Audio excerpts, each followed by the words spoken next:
नमस्कार, भारत की बात में आपका स्वागत है। मैं हूं रोहित सिंह सावंत। भारत का हूं, भारत की बात करता हूं। 4 जून को यानी आज से ठीक 60 दिन बाद लोकसभा चुनाव के नतीजे आने हैं, लेकिन उससे पहले चुनावी गर्मी बढ़ रही है। प्रचार के साथ साथ राजनीतिक हमले भी रफ्तार पकड़ रहे हैं।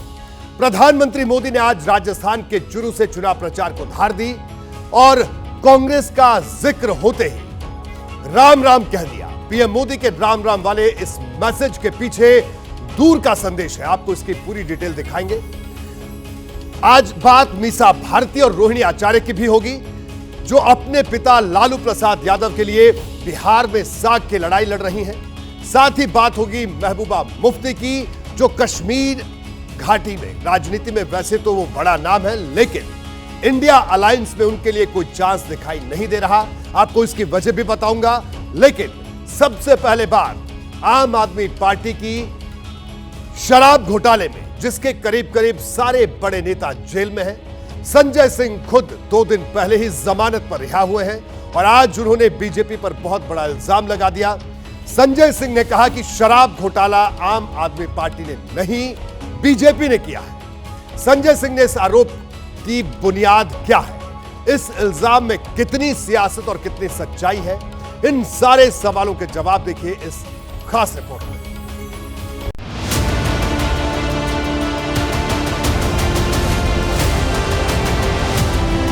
जो जितना बड़ा भ्रष्टाचारी वो उतना बड़ा पदाधिकारी, ये है भारतीय जनता पार्टी का नारा।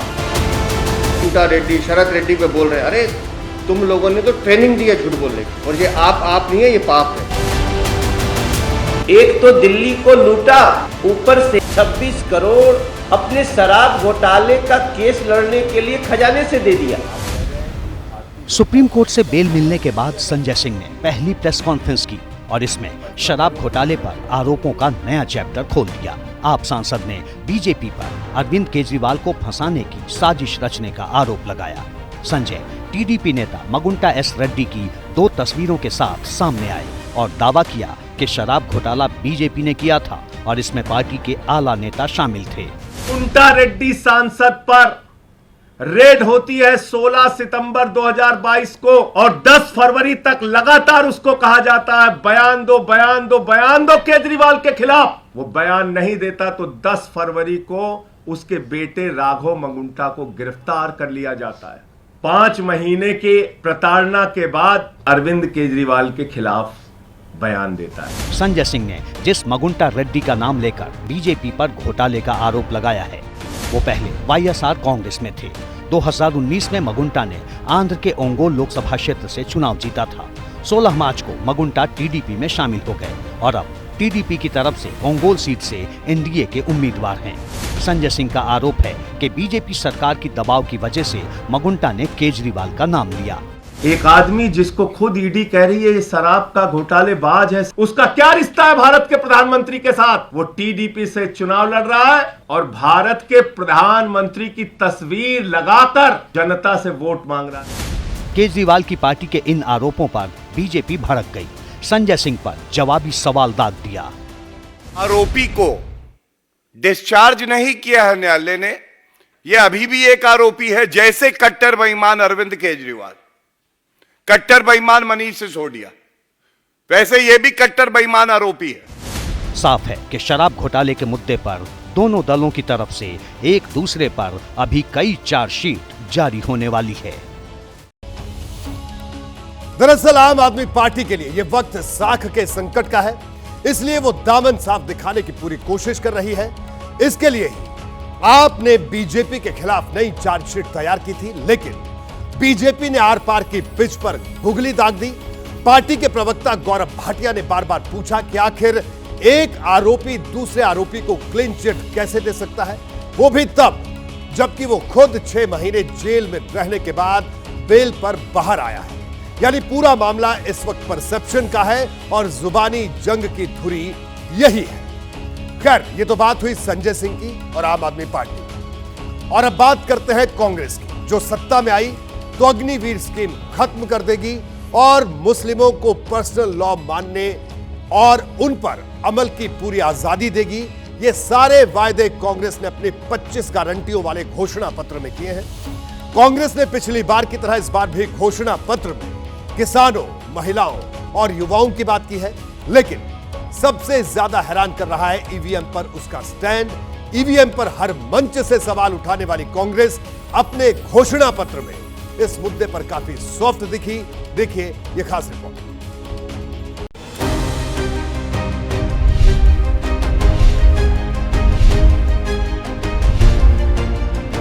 कोई तालियां नहीं बजा रहे, क्या बात है। कांग्रेस के अध्यक्ष ने तालियों के लिए शिकायत भरी गुजारिश की और 48 पन्ने वाले न्याय पत्र में दर्ज वादों पर तालियां गूंजने लगी। कोई तालियां नहीं बजा रहे, क्या बात है।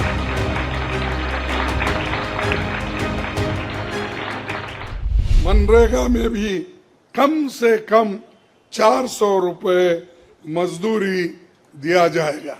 सामाजिक आर्थिक समानता के लिए हर व्यक्ति और हर वर्ग की गिनती या जातीय जनगणना होगी, जिससे सबको फायदा होगा। फाइनल मैनिफेस्टो 2024 के लोकसभा चुनाव के लिए कांग्रेस ने 5 न्याय और 25 गारंटी का ऐलान किया, जिसमें रिजर्वेशन सीमा बढ़ाने, जातिगत जनगणना करवाने, किसानों की कर्ज माफी और रोजगार की गारंटी, यानी फोकस उन्हीं मुद्दों पर रहा जिनका जिक्र राहुल गांधी लगातार करते रहे हैं।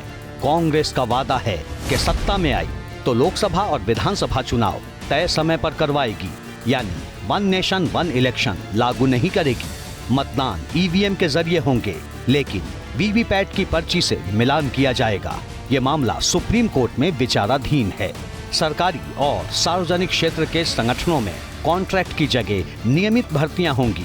अभी जो संविदा पर हैं, उन्हें भी पक्की नौकरी दी जाएगी। सरकारी नौकरियों में महिलाओं के लिए 50% आरक्षण की बात भी कही गई है। घोषणाओं के बाद राहुल गांधी सामने आए। एबीपी न्यूज संवाददाता आशीष सिंह ने सवाल किया कि 2024 के चुनाव में कांग्रेस के लिए मोदी कितनी बड़ी चुनौती है। जवाब सुनिए। नॉर्मल चुनाव नहीं है, ये लोकतंत्र को बचाने का, संविधान को बचाने का चुनाव है और इसको लड़ना और जीतना बहुत जरूरी है। जैसे ही कांग्रेस का कार्यक्रम खत्म हुआ, बीजेपी ने मोर्चा संभाल लिया। महंगाई दर और विकास दर के आंकड़ों से कांग्रेस को कटघरे में खड़ा किया और 55 साल के शासन का हिसाब मांग लिया। इनको 4 पीढ़ी तक मौका मिला है, जिनको इतने लंबे समय तक मौका मिला है, उन सारे लोगों का अब ये दावा है कि साहब अब हम कमाल कर देंगे। आपने कांग्रेस के मैनिफेस्टो में देखा होगा, ये वाटर मैनेजमेंट के ऊपर ये फोटो है। देखिए, इसको जाके आप चेक कर लीजिएगा। ये न्यूयॉर्क की बफेलो लिवर की है। द लाइटर नोट में कहना चाहूंगा, बफेलो शब्द को हिंदी में भैंस कहते हैं और हिंदी में कहावत होती है, अकल बड़ी है भैंस। वैसे कांग्रेस ने इस बार जो घोषणा पत्र जारी किया है, उसमें इस बात का पूरा ख्याल रखा गया है कि कुछ न कुछ हर किसी के लिए हो। इसीलिए कुछ मुद्दे गायब हैं तो कुछ नए मुद्दे जोड़ दिए गए हैं। कांग्रेस ने जिन मुद्दों का अपने घोषणा पत्र में जिक्र नहीं किया, उन्हीं में से एक है ओल्ड पेंशन स्कीम। कांग्रेस ने हिमाचल प्रदेश के चुनाव में से दूल दिया।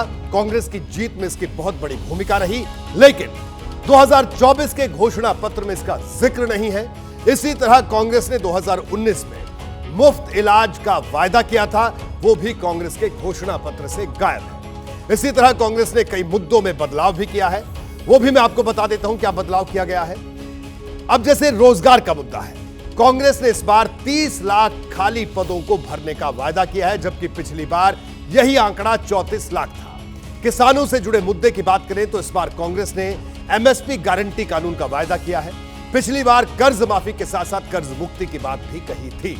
महिलाओं के लिए इस बार सरकारी नौकरी में 50% आरक्षण का वायदा किया है। पिछली बार संसद में 33% आरक्षण का वायदा किया था, जो बीजेपी ने पूरा किया। रक्षा के क्षेत्र में कांग्रेस ने इस बार अग्निवीर स्कीम खत्म करने का वायदा किया है, जबकि पिछली बार बजट बढ़ाने की बात कही थी। पिछली बार कांग्रेस को अपने वायदों पर अमल करने का मौका नहीं मिला, लेकिन क्या इस बार जनता उसे वायदों पर एतबार करेगी? इस सवाल का जवाब भी आपको एबीपी न्यूज पर मिलेगा जब 4 जून को हम चुनाव के सबसे तेज नतीजे आपको दिखाएंगे। लोकसभा चुनाव में बीजेपी के भावी एजेंडे की हर तस्वीर आज पीएम मोदी ने साफ कर दी।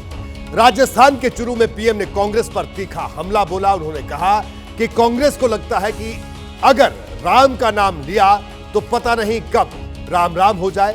पीएम ने यहां तक कह दिया कि कांग्रेस ने राम मंदिर के मुद्दे पर अपने नेताओं के मुंह पर ताला लगा दिया।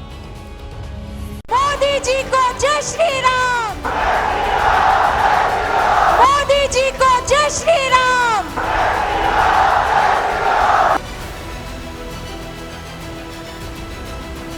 जय जय श्री राम, जय जय श्री राम। राजस्थान की शेखावटी रणभूमि में ये प्रधानमंत्री मोदी की वो रैली है जिसकी शुरुआत ही जय श्री राम के नारे से हुई। राम राम सर। जब चुरू की सभा में पीएम मोदी ने मंच संभाला तो वे कांग्रेस पर तीखा तंज करते हुए भी राम राम कहना नहीं भूले। उनको लगने लगा है कि अगर राम का नाम लिया तो पता नहीं कब राम राम हो जाए। हमारा देश, हमारी आस्था, इनका इतना घोर अपमान देश सह नहीं सकता। प्रधानमंत्री मोदी ने कांग्रेस पर राम मंदिर के मुद्दे पर चुप रहने की एडवाइजरी निकालने का आरोप लगाया। कांग्रेस पार्टी ने एक एडवाइजरी निकाली है। उन्होंने कांग्रेस की सभी इकाइयों को कहा है अयोध्या राम मंदिर की चर्चा अगर निकल पड़े तो मुंह पे ताला लगा देना, कुछ बोलना ही मत। प्रधानमंत्री का चुरू का भाषण ये बताने को काफी है कि राम मंदिर का मुद्दा बीजेपी के एजेंडे के बड़े चुनावी मुद्दों में एक बन चुका है। अयोध्या में भव्य राम मंदिर का सपना पूरा हुआ। पूरा देश प्राण प्रतिष्ठा का उत्सव मना रहा था, लेकिन कांग्रेस पार्टी खुलेआम हमारी आस्था का अपमान कर रही थी। भले चुरू से अयोध्या की दूरी 900 किलोमीटर से भी ज्यादा की है, लेकिन मामला आस्था का है, इसलिए बीजेपी कांग्रेस के खिलाफ इसे जमकर भुना रही है। देश हित से भी ज्यादा कांग्रेस ने तुष्टीकरण को प्राथमिकता दी। ये वो लोग हैं जिन्होंने कोर्ट में जाकर कहा था कि प्रभु श्री राम तो काल्पनिक है। चुरू के इस जाट बेल्ट में इस बार बीजेपी ने नया उम्मीदवार उतारा है। 2019 में राहुल कसमा यहां से बीजेपी से जीते थे, लेकिन इस बार बीजेपी ने राहुल की जगह पद्मश्री अवार्डी और पैरालंपिक में गोल्ड मेडल जीतने वाले देवेंद्र झाझड़िया को उम्मीदवार बनाया है। उधर राहुल कसमा बगावत कर कांग्रेस में शामिल हो गए और इस बार कांग्रेस उम्मीदवार के रूप में मैदान में है। कसमा परिवार का चुरू की सीट पर दबदबा रहा है। 5 चुनाव में इसकी चुरू सीट पर जीत हुई है, इसलिए बीजेपी की चुनौती बढ़ गई है। वहीं कांग्रेस को थार रेगिस्तान का द्वार कहा जाने वाला चुरू उम्मीदों का नया द्वार नजर आ रहा है।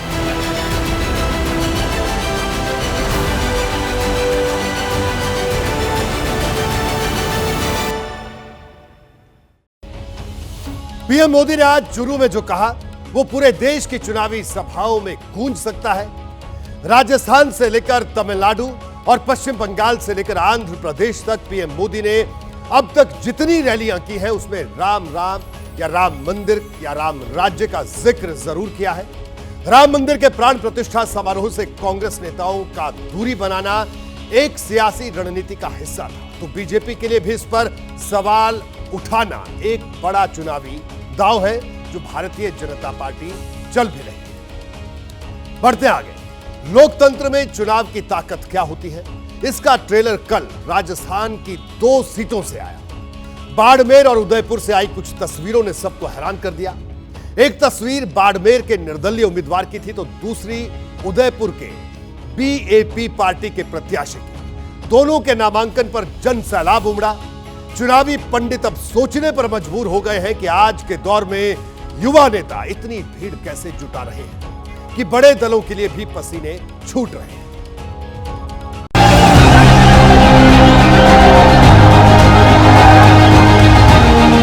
एक निर्दलीय उम्मीदवार के जन समर्थन में उमड़े इस जन सैलाब ने सारे रिकॉर्ड तोड़ दिए।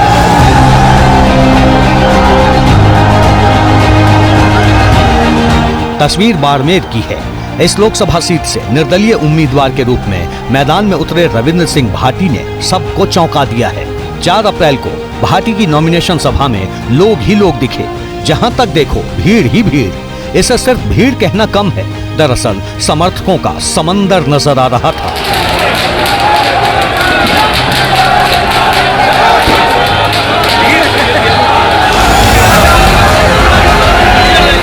राजस्थान की राजनीति में जादूगर कहे जाने वालों से लेकर लहर पैदा करने वाले के दावे करने वाले हर नेता के लिए ये अचरज पैदा करने वाला सीन है।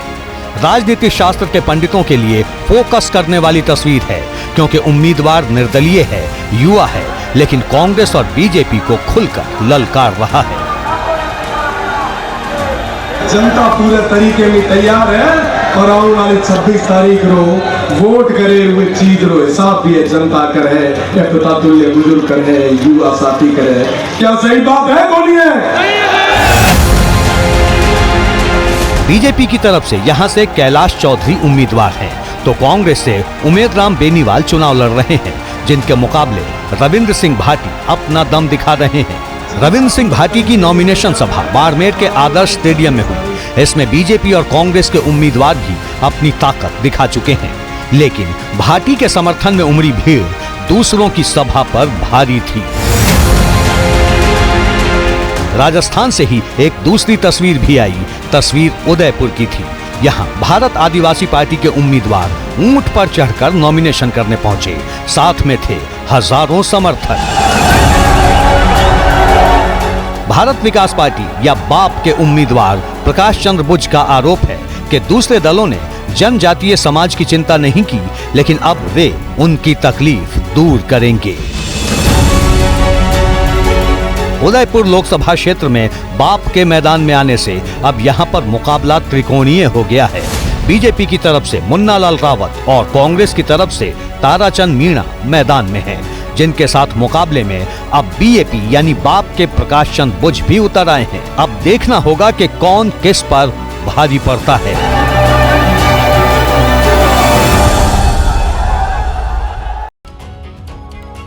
ये तस्वीरें बताने को काफी है कि पुरानी राजनीति अब बदल रही है। सोशल मीडिया जितना शक्तिशाली हो रहा है, ये नई पीढ़ी के लिए उतने ही नए नायक पैदा भी कर रहा है। जमीनी मुद्दों की समझ के लिए अब युवा नेताओं को किसी आला कमान की जरूरत नहीं है। वो आम लोगों की आवाज करीब से सुन रहे हैं और उसे ताकत भी दे रहे हैं। बदले में समर्थकों की फौज उनके साथ खड़ी हो रही है। पुराने स्थापित दलों के लिए एक बड़ा चैलेंज जैसा है। बात करेंगे बिहार की। बिहार की सियासत में आज भी लालू यादव बड़ा फैक्टर बने हुए हैं। हर विरोधी की जुबान पर उनका नाम है। यही वजह है कि चुनावी मैदान में उनकी बड़ी बेटी मीसा भारती और दूसरी बेटी रोहिणी आचार्य का प्रचार सुर्खियों में है। लालू की बेटियां अपने इम्तिहान के पर्चे को किस तरह से भर रही हैं, इस पर सबकी नजर है। मीसा भारती पाटलिपुत्र में तो रोहिणी सारण में पसीना बहा रही। भाजपा में ना भ्रष्टाचारियों का, बलात्कारियों, इस बार नहीं चुकेगी पाटलिपुत्र की जनता। इस बार बहन ठान ली है कलयुगी रावण का अंत करेगी। अपनी नाकामियों को छुपाने के लिए ये लोग तरह तरह के हथकंडे अपनाते हैं। कड़े तेवर, तीखे बोल, ये है लालू की बेटियां मीसा भारती और रोहिणी आचार्य। बिहार की राजनीति में लालू के दोनों बेटे पहले ही सेट हो चुके हैं। अब केंद्र की सियासत में पिता के साख बचाने की जिम्मेदारी बेटियों ने उठा ली है। किडनी देकर पिता की जान बचाने वाली रोहिणी आचार्य पहली बार चुनाव लड़ रही हैं। सारण में उनका टिकट पक्का माना जा रहा है, जबकि मीसा भारती एक बार फिर पाटलिपुत्र सीट से भाग्य आजमा रही हैं। इस बार नहीं चुकेगी पाटलिपुत्र की जनता। 2 बार मौका दिया है, जनता ने देख लिया है, इस बार नहीं चुकेगी। आए थे अभी प्रधानमंत्री 4 तारीख को जमुई में, तो आए जब दामाद के लिए वोट मांगने, तब क्यों नहीं परिवारवाद बोले। एनडीए के दबदबे वाली पाटलिपुत्र सीट पर चुनावी कामयाबी लालू से दूरी बनाकर चलती रही है। 1957 से 2004 तक पटना सीट का हिस्सा रही इस सीट से लालू ने पहली बार 2009 का लोकसभा चुनाव लड़ा और जेडीयू के रंजन प्रसाद यादव से हार गए। 2014 और 2019 में लालू ने यहां से बेटी मीसा भारती को मैदान में उतारा, लेकिन बीजेपी के रामकृपाल यादव ने उन्हें दोनों बार शिकस्त दी। मीसा अब तीसरी बार जोर लगा रही हैं। आरोप ये लगाया गया मेरे परिवार पे, नौकरी देकर के इन लोगों ने जमीन लिया है। इलेक्ट्रल बॉन्ड पे ये लोग क्यों नहीं जवाब दे रहे, क्यों भाग रहे हैं? हमारी सरकार अगर इंडिया गठबंधन की सरकार बनती है तो जितने भाजपा के नेता है, प्रधानमंत्री से लेकर के बिहार के नेता, सारे जेल के अंदर बंद हो गए। कोई चुनौती नहीं है, चुनौती है ही नहीं यहाँ। निश्चित तौर पर विजय हुआ था, विजय होगा और आगे भी जो बारी है उसमें भी विजय होगी। खास बात यह है कि पाटलिपुत्र सीट की तरह रोहिणी आचार्य की सारण सीट भी लालू के लिए नाक का सवाल बनी हुई है। सारण से लालू 4 बार सांसद रहे, लेकिन उनके बाद यहां से मैदान में उतरी राबड़ी देवी और लालू के समधी चंद्रिका राय, दोनों को बीजेपी के राजीव प्रताप रूडी ने मात दे दी थी। ऐसे में लालू की राजनीतिक विरासत और साख बचाने की जिम्मेदारी रोहिणी के कंधों पर है। बहन ही असली शक्ति होती है, बेटी ही असली शक्ति होती है।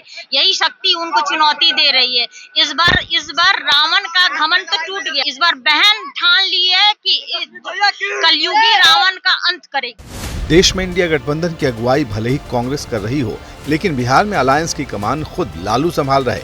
सवाल है कि क्या बेटियां उनका भरोसा कायम रख पाएंगी? कहते हैं इतिहास खुद को दोहरा रहा है। एक वक्त था जब रामकृपाल यादव आरजेडी में हुआ करते थे, तब उन्हें पार्टी में लालू का सबसे भरोसेमंद नेता माना जाता था। कई लोग तो उन्हें लालू राबड़ी के बाद पार्टी में नंबर 2 का नेता भी बताते थे। लालू का हनुमान बताते थे, लेकिन वो दौर भी आया जब 2014 के लोकसभा चुनाव में रामकृपाल की दावेदारी को ठुकराकर लालू प्रसाद यादव ने मीसा भारती को पाटलिपुत्र सीट से उम्मीदवार बना दिया था। इसके बाद रामकृपाल यादव बीजेपी में शामिल हो गए और अब आरजेडी की चुनौती बने हुए हैं। 2014 और 2019 दोनों चुनाव में उन्होंने इस सीट पर मीसा भारती को हरा दिया। इस बार तीसरी जंग है और वो जंग बेहद रोचक है। इंडिया अलायंस में फूट पुरानी बात हो चली, लेकिन गठबंधन के दलों के साथ रहकर जीने मरने की बात कहने वाली महबूबा मुफ्ती इस वक्त धर्म संकट में है। वजह है अनंतनाग सीट पर नेशनल कॉन्फ्रेंस की तरफ से उम्मीदवार उतारना। महबूबा के परिवार की परंपरागत सीट रही है, लेकिन जब फारूक अब्दुल्ला ने यहां से उम्मीदवार घोषित किया तो कांग्रेस चुप रही। अब गुलाम नबी आजाद की उम्मीदवारी ने चुनौती और ज्यादा बढ़ा दी है।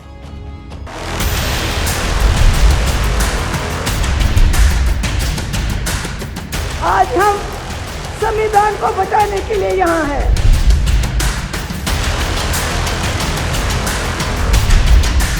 आज हमारा मकसद सिर्फ एक कि हम सब आईन को बचाएं, कॉन्स्टिट्यूशन को बचाएं। मुंबई से दिल्ली तक जब भी इंडिया गठबंधन का मंच सजा, जम्मू कश्मीर के दोनों बड़े नेता महबूबा मुफ्ती और फारूक अब्दुल्ला इस मंच पर मौजूद रहे।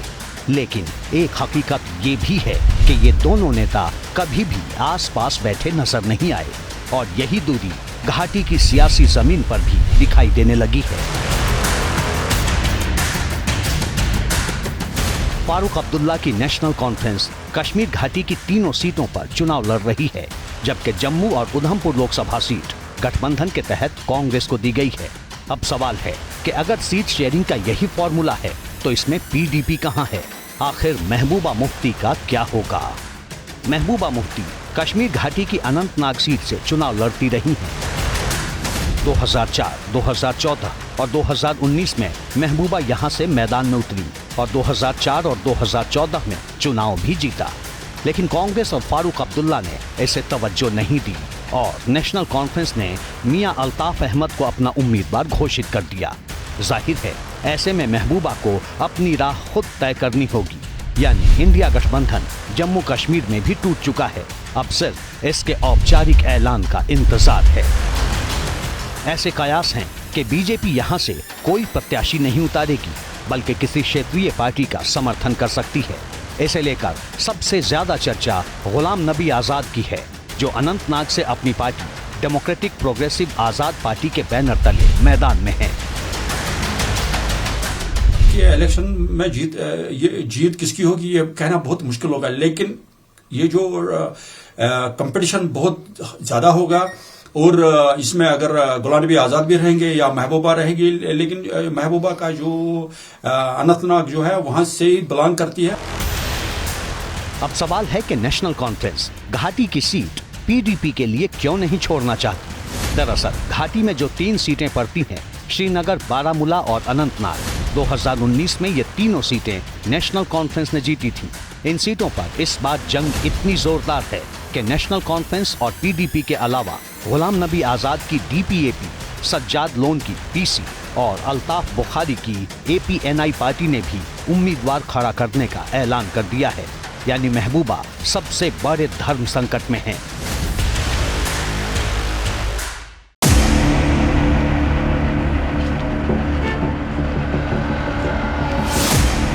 कांग्रेस का कान कर सुन ले, क्षेत्र की जनता प्रताड़ित नहीं होना चाहती। अगर भाजपा के कार्यकर्ताओं को प्रताड़ित या अपमानित करने का दुस्साहस करोगे तो याद रखो साल 2024 में रायबरेली की भी सीट खाली करवा देंगे।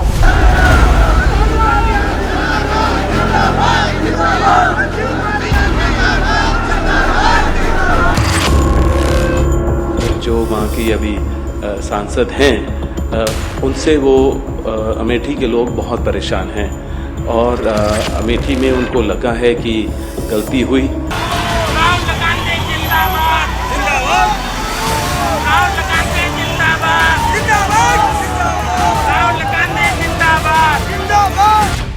यहाँ तक कि वो मेरे से भी प्रेरणा करते हैं और आशा करते हैं कि मैं वहाँ अपना पहला कदम अगर राजनीति में रखता हूँ और सांसद बनने की सोचता हूँ तो मैं अमेठी को ही रिप्रेजेंट करूँ।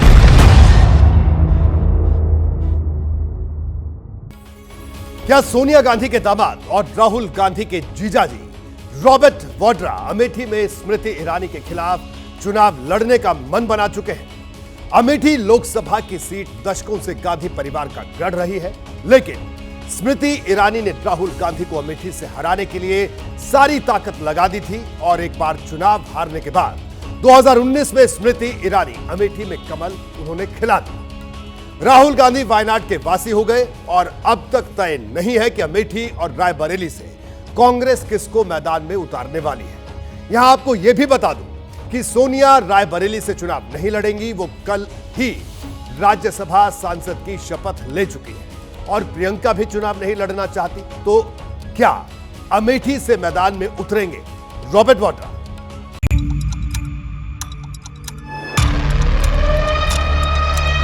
दो 2024 के लोकसभा चुनाव में सबसे ज्यादा सस्पेंस अगर किसी सीट पर है तो उस सीट का नाम है अमेठी।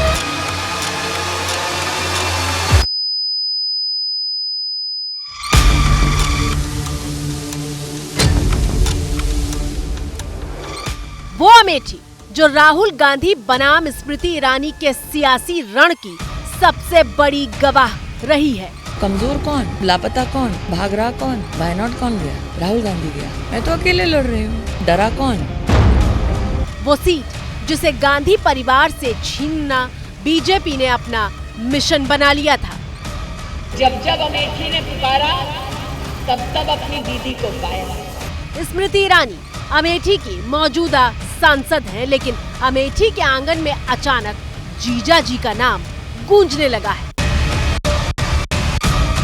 सोशल मीडिया पर धड़ल्ले से ऐसे पोस्टर वायरल हो रहे हैं जिसमें लिखा है, बुलंद हौसले मजबूत इरादे, रॉबर्ट वाड्रा करेंगे पूरे वादे। अमेठी से आई पुकार, रॉबर्ट वाड्रा अब की बार।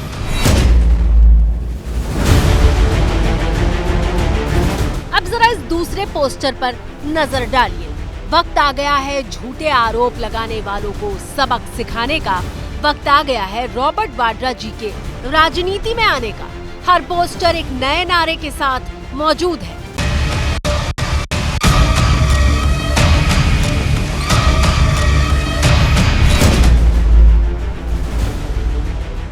अमेठी में एक ही नारा, गांधी परिवार से हो सांसद हमारा। अमेठी की जनता कहती है कि अगर राहुल गांधी अमेठी से चुनाव ना लड़े तो रॉबर्ट वाड्रा जी अमेठी से चुनाव लड़े।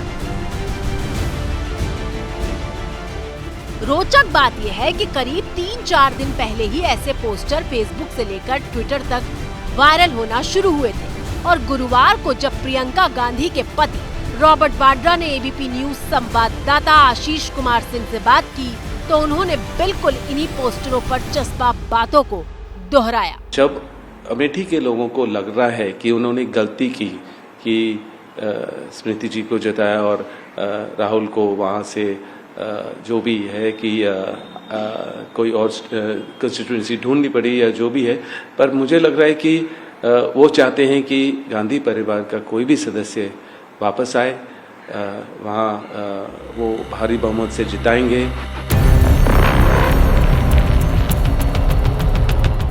अब समझिए, रॉबर्ट वाड्रा कह रहे हैं कि अमेठी का सेंटिमेंट है कि वहां से गांधी परिवार का कोई सदस्य चुनाव लड़े। सोनिया गांधी ने गुरुवार को ही राज्यसभा सांसद की शपथ ली है। मैं सोनिया गांधी जो राज्यसभा की सदस्य निर्वाचित हुई हूँ, सत्यनिष्ठा से प्रतिज्ञा करती हूँ कि मैं विधि द्वारा स्थापित भारत के संविधान के प्रति सच्ची श्रद्धा और निष्ठा रखूंगी। सोनिया गांधी पहली बार राज्यसभा पहुंच गई हैं, यानी रायबरेली सीट भी खाली हो गई है।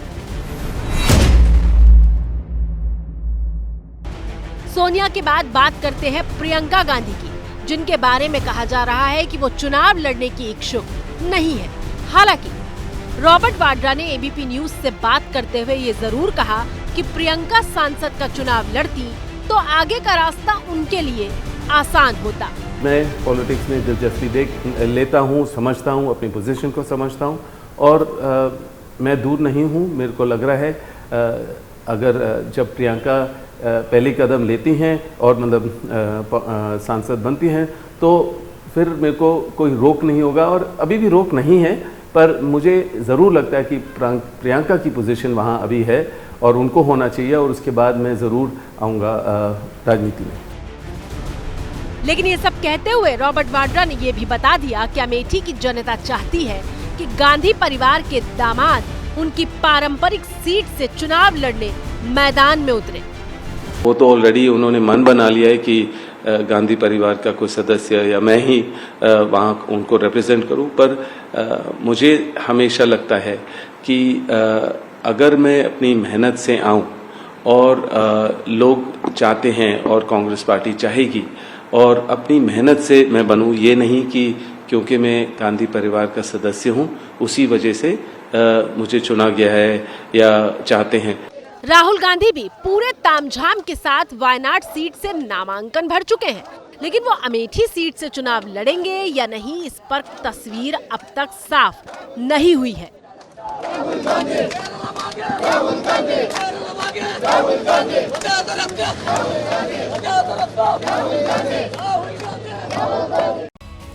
कुल मिलाकर 24 के चुनाव में कांग्रेस ने अमेठी की सीट पर सस्पेंस बनाकर रखा हुआ है, जबकि अमेठी वो सीट है जिसके उम्मीदवार का ऐलान कांग्रेस पहली दूसरी सूची में ही कर देती थी। अभी तक कांग्रेस उम्मीदवारों की करीब 12 लिस्ट आ चुकी है, लेकिन अमेठी से कौन लड़ेगा ये फाइनल नहीं हुआ है। सवाल यह है कि क्या रॉबर्ट वाड्रा मीडिया के जरिए गांधी परिवार तक अपने मन की बात पहुंचा रहे हैं।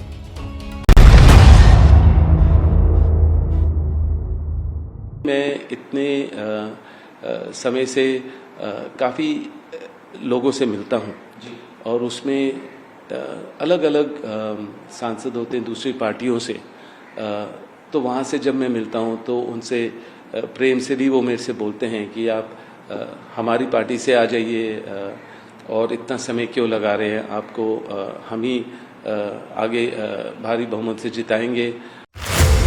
जब लोकसभा चुनाव अपने पीक पर है, ऐसे वक्त में गांधी परिवार के बेहद अहम सदस्य के इस बयान के और क्या मायने निकाले जाएं?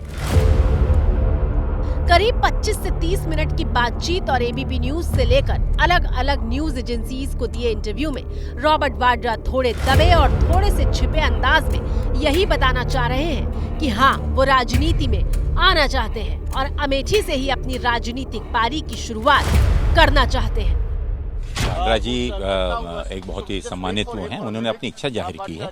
उसके बारे में जो भी निर्णय होगा सीसी में लिया जाएगा और जब चर्चा में आएगा, अभी तो कोई चर्चा हुई नहीं है, ये जब चर्चा में आएगा तो उसका निर्णय बता दिया कि रणनीति में कुछ चीज़ें ऐसे भी होती हैं कि जब समय आता है तो उसमें आपको उस प्रकार से आपको निर्णय लेना होता है। जब सही समय आएगा तो उस समय सही निर्णय बता दिया जाएगा। सवाल ये है कि क्या रॉबर्ट वाड्रा ने ऐसे इंटरव्यूज के जरिए अपनी बात गांधी परिवार तक पहुंचाई है? क्या रॉबर्ट वाड्रा को चुनावी मैदान में कांग्रेस वाकई उतार सकती है? और अगर स्मृति ईरानी के खिलाफ वाड्रा मैदान में उतरते हैं तो कितने मजबूत या फिर कितने कमजोर दावेदार साबित होंगे? मैंने प्रचार 99 से किया तो सबको लगता है कि मैं राजनीति में भाग लूँगा तो मैं और उनकी मदद ज़्यादा कर पाऊँगा। मुझे लगता है कि जैसे बीजेपी या अलग पार्टियों ने मेरे ऊपर गलत इल्ज़ाम लगाए, जब भी इलेक्शन होता है तो मेरा नाम याद रखते हैं और मेरे नाम का इस्तेमाल किया जाता है, तो उस समय लोगों को लगा कि ये एक पॉलिटिकल विच हंट है जिसमें अगर पॉलिटिक्स से आप दूर हैं फिर भी आपको दूर रखते नहीं हैं, तो अगर आप पार्लियामेंट में होंगे तो अपनी बात जो सफाई करने की बात होती है वो आप बड़े पैमाने पर रख पाएंगे। ये बात सही है कि रॉबर्ट वाड्रा 1999 यानी करीब 25 साल पहले से चुनाव प्रचार के लिए देश के सामने आने लगे थे। ये तो सब जानते ही हैं कि नेहरू गांधी परिवार में पैदा होने या इसके करीबी होने पर भ्रष्टाचार करने का लाइसेंस आसानी से मिल जाता है। लेकिन पिछले कुछ सालों में बीजेपी ने उनके नाम के साथ जीजाजी घोटाले का टैग लगा दिया है। पूरे देश को पता चला एक 10वीं कक्षा में पढ़ा हुआ नौजवान, एक 10वीं कक्षा तक पढ़ा हुआ नौजवान जिसके जेब में 1 लाख रुपया था, 1 लाख रुपया था और 3 साल में 300 करोड़ रुपया हो गया। ऐसा जादूगर ये है, मां बेटे का ये मॉडल है, मां बेटे का ये कारोबार है। जी का तो सुना था, अब जीजा जी का भी सुन लिया। पिछले चुनावों में बीजेपी ने पूरा कैंपेन तक इस नाम पर चलाया। मैंने कहा भैया जिसके दामाद किसानों की जमीन खा जाए वो दूसरे किसानों की जमीन क्या खाक बचाएंगे। हालांकि अपने ऊपर लगे तमाम आरोपों को रॉबर्ट वाड्रा सॉफ्ट टारगेट का तरीका बता रहे हैं। मुझे लगता है कि जैसे बीजेपी या अलग पार्टियों ने मेरे ऊपर गलत इल्ज़ाम लगाए, बेबुनियाद इल्ज़ाम लगाए जो कभी भी प्रूव कुछ हो नहीं पाया उसमें, पर मुझे लगा कि अलग पार्टियों ने मेरे को खींचा पॉलिटिक्स में आने के लिए, पॉलिटिक्स को समझने के लिए और अपनी जो मेरी एक पोजीशन है जो जिससे मैं दूर रहता हूं, और मुझे लगता है कि मैं अभी भी आम व्यक्ति हूं पर उनको लगता है कि एक सॉफ्ट टारगेट हूं या जो भी है, तो उसके वजह से मुझे पॉलिटिकली एंगेज करना पड़ता है। कांग्रेस अगर अमेठी से रॉबर्ट वाड्रा को टिकट देती है तो उसका नुकसान क्या होगा? एक तो राजनीतिक अनुभव की कमी है, दूसरा घोटालों के आरोपों के चलते वे स्मृति ईरानी के सामने कमजोर कैंडिडेट साबित हो सकते हैं। इतना ही नहीं, बैठे बिठाए बीजेपी को परिवारवाद के मुद्दे पर कांग्रेस को घेरने का मौका मिल जाएगा। देश ने जितना परिवारवाद का खामियाजा उठाया है और उसका खामियाजा खुद कांग्रेस ने भी उठाया है। अब अधीर बाबू की हालत हम देख रहे हैं, वरना ये समय था संसद में रहने का, लेकिन परिवारवाद की सेवा तो करनी पड़ती है। और ये बात अमेठी की आम जनता भी समझती है। एबीपी न्यूज ने जब अमेठी में लोगों से रॉबर्ट वाड्रा की उम्मीदवारी पर सवाल किया तो सुनिए किस तरह की प्रतिक्रियाएं मिली। सत्यता यही है कि स्मृति ईरानी को वॉक ओवर जैसा डमी कैंडिडेट सा प्रत्याशी देना ये उचित नहीं है। रॉबर्ट वाड्रा को हम लोग इस तरह से देख रहे हैं कि कोई पुराना चेहरा नहीं है, ना क्षेत्र में कोई उनकी पहचान है, ना जानकारी है, और गांधी परिवार के नाते लोग भले जान रहे हैं मगर स्मृति ईरानी को रॉबर्ट वाड्रा टक्कर नहीं दे सकते हैं। दरअसल स्मृति ईरानी की अमेठी में जीत कोई आम जीत नहीं थी। स्मृति ईरानी ने कांग्रेस परिवार की आन बान और शान रही अमेठी सीट छीनी थी और ऐसा उन्होंने ओपन चैलेंज देकर किया था। अमेठी का चुनाव जीतने के बाद स्मृति ईरानी वायनाड जाकर राहुल गांधी को चैलेंज दे रही थी। दरअसल स्मृति ईरानी राहुल के खिलाफ बीजेपी में विरोध का सबसे बड़ा चेहरा बन चुकी है।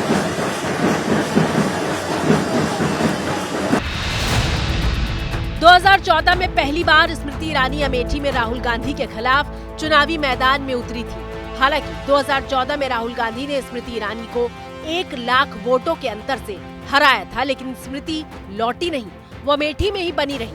5 साल बाद 2019 में स्मृति ईरानी ने राहुल गांधी को 55,000 वोटों के अंतर से हरा दिया। स्मृति ईरानी अक्सर अमेठी का दौरा करते हुए और वहां की जनता के बीच अधिकारियों को फटकार लगाते हुए देखी जाती है। बाकी की जमीन बची वो भी हड़प लोगे, आधे घंटे में खाली कराओ भैया, वरना जमीन के सामने मैं आके बैठ जाऊंगी। आज नौकरी है, कल ये सारी चिल्लाहट होगी ना जनता से, नहीं रहेगी। हम नौकर हैं लोगों, मालिक नहीं है। अगली बार धौंस ना जमाना करिए, ठीक? आधे घंटे में खाली कराओ।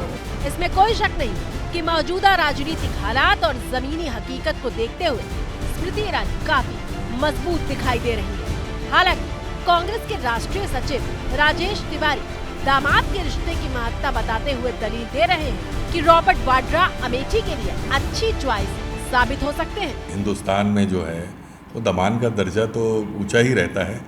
वो तो लगातार यहाँ पे अमेठी में आते भी रहे हैं, उत्तर प्रदेश के वो वहीं हैं वो, और सबसे वो जुड़ाव इस परिवार का कोई भी व्यक्ति क्यों ना हो, अमेठी के जो लोग हैं हर मतदाता और कार्यकर्ता उनसे एक पारिवारिक रिश्ता रखता है।